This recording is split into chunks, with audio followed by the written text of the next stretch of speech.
adalah gembalaku, takkan kekurangan aku.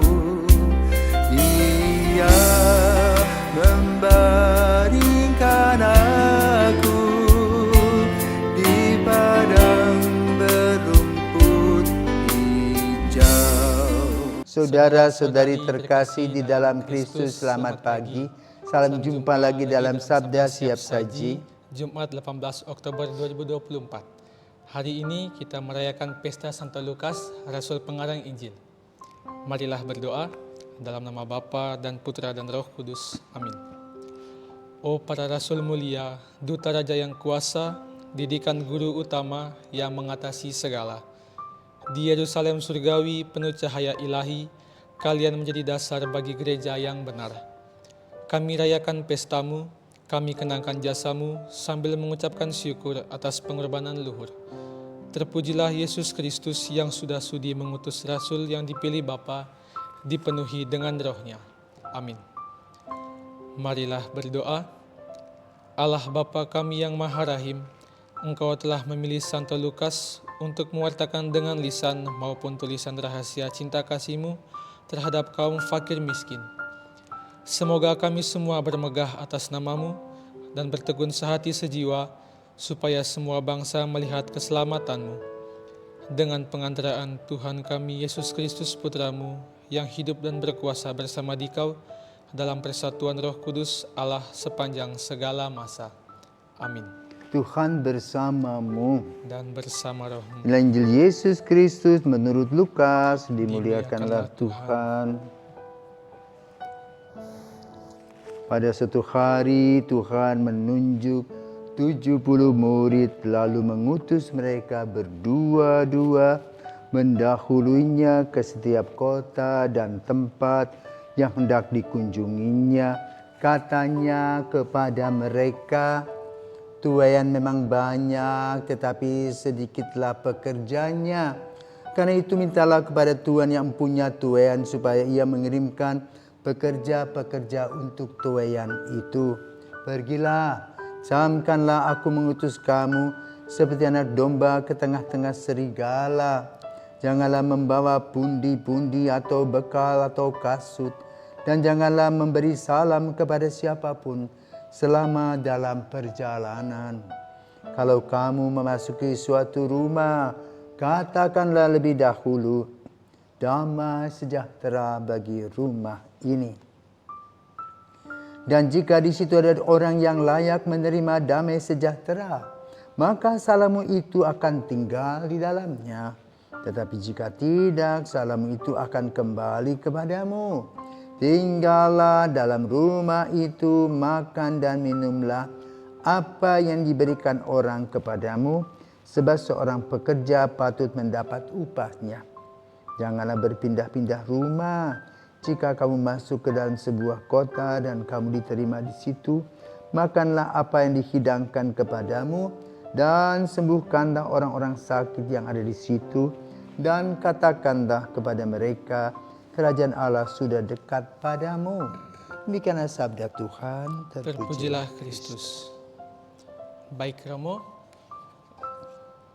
dari Injil hari ini, apakah ada pesan tersendiri bagi para permisa? Dan juga apakah ada hal-hal menarik mengenai Santo Lukas ini, si pengarang Injil? Oke, selamat pagi para pisawan dan Ibu. Nah, Romo mau tanya dulu, kira-kira Lukas itu orang mana? Orang Flores, Adonara, atau orang Papua, atau orang apa? Orang Yahudi? Mungkin Romo? Bukan. Lukas itu orang Yunani. Kalau nggak percaya, pergilah ke tempat dia dikubur. Jadi boleh katakan kalau kita bicara soal Lukas, dia dibagi dalam 3 bagian tubuhnya. Satu di Venesia, satu di Konstantinopel, ya, satu lagi di sebuah kota yang lain. Kenapa dia hebat? Dia itu pengarang Injil Lukas dan kisah rasul-rasul. Pertanyaan yang kedua, Apakah Lukas mengenal Yesus secara pribadi? Apakah dia sama seperti Petrus mendengar dan melihat apa yang Yesus lakukan? Tidak. Dia hanya mendengar banyak peristiwa Yesus dari seorang bernama Paulus. Maka dia setelah mendengar, dia mempunyai rasa ingin tahu yang dalam. Dari Yunani dia pergi ke Nazaret, cari seorang nenek, yaitu nenek Maria. Kebetulan neneknya sakit dan dia datang sebagai seorang dokter. Jadi setiap kali dia datang melayani, ya, maklum Bunda Maria kan sama seperti nenek-nenek toh. Kalau menceritakan yang baru nggak bisa, pasti bicara tentang nostalgia. Maka kemudian Lukas merekamnya bagaimana Maria bertemu dengan malaikat Gabriel. Bagaimana dia waktu itu diliputi kebingungan. Tapi Tuhan itu memberi kepada dia terang Roh Kudus. Sehingga dia pasrah dan dia katakan, aku ini hamba Tuhan. Maka Lukas menuliskan tentang peristiwa kanak-kanak Yesus. Maka kalau kita membuka Injil Lukas, cerita pertama tentang Zakaria, Elisabet, Yohanes Pembaptis. Lalu Maria diberi kabar dari malaikat Tuhan. Maria mengunjungi Elisabet di Enkarim. Kemudian Elisabet melahirkan anak. Setelah kelahiran anaknya Yohanes, Maria dijemput Yusuf dan kemudian melahirkan di Bethlehem. Maria kemudian pergi ke Mesir, dia cerita. Dari Mesir dia pergi ke Nazaret. Dari Nazaret kemudian Yesus bekerja sebagai tukang kayu mengikuti sang ayah Yusuf. Sampailah pada umur ke-30 dia pergi. Ternyata pertama kali dia bertapa di bukit namanya Korontol di sana. Dia 40 hari 40 malam berdoa. Maka dia kemudian mendapatkan godaan dan cobaan. Godaannya apa? Lapar. Maka ditawari oleh setan, ubahlah batu jadi roti. Dia bilang, tidak, sorry. Manusia tidak hanya hidup dari roti saja. Kemudian dia angkat kemana kebungan atau melihat begitu indahnya kota Yerusalem. Jatuhkanlah dirimu, nanti kalau ada malaikat yang akan menatangmu. Yesus katakan jangan menggodai Tuhan Allah.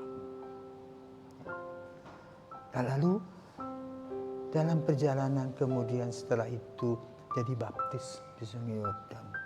Lalu dia mewartakan kabar gembira kemana-mana. Di seluruh danau Galilea, kemana-kemana kata Bunda Maria itu. Lukas mencatatnya, bahkan kemudian air mata saya jatuh. Anakku yang baik itu, yang aku rasa sebagai putra Allah itu, disalibkan padahal dia sudah berbuat yang baik dan benar.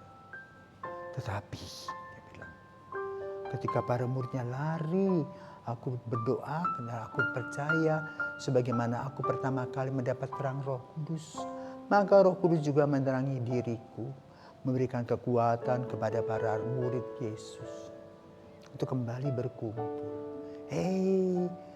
Setelah 40 hari ya, kenaikan Yesus, kemudian tambah 10 hari, terang Roh Kudus menghampiri kami semua.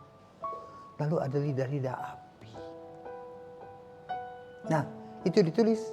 Kemudian disambung sama Lukas, Kisah Para Rasul.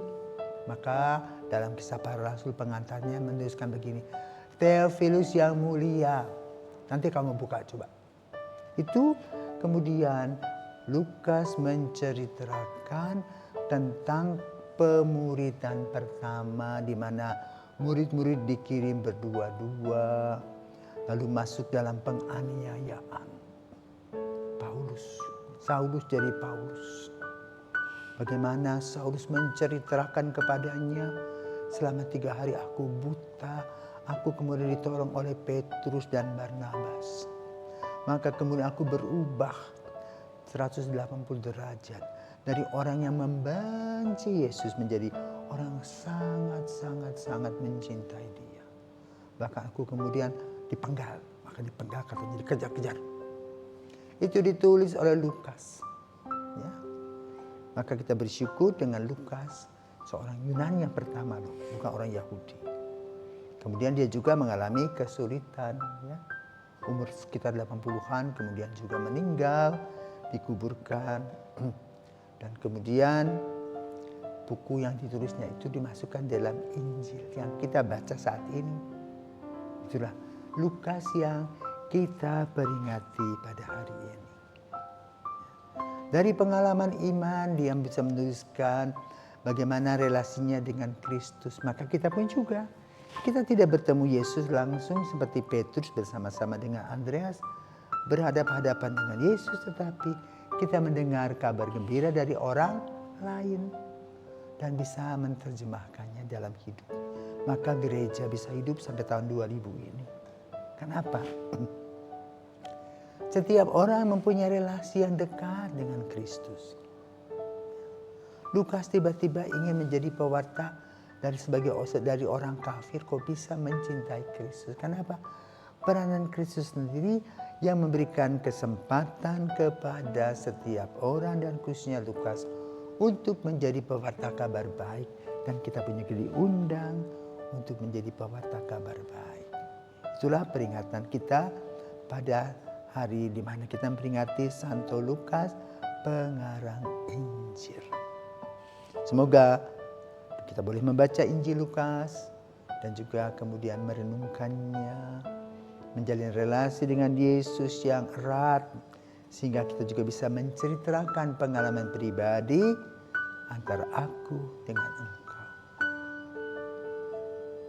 Itulah Santo Lukas. Kita bersyukur karena Tuhan Yesus memilih seorang dokter, menuliskan pengalamannya, dan mengadakan survei bertemu dengan Bunda Maria, sehingga data-data yang dia dapatkan itu cukup otentik. Itu gereja.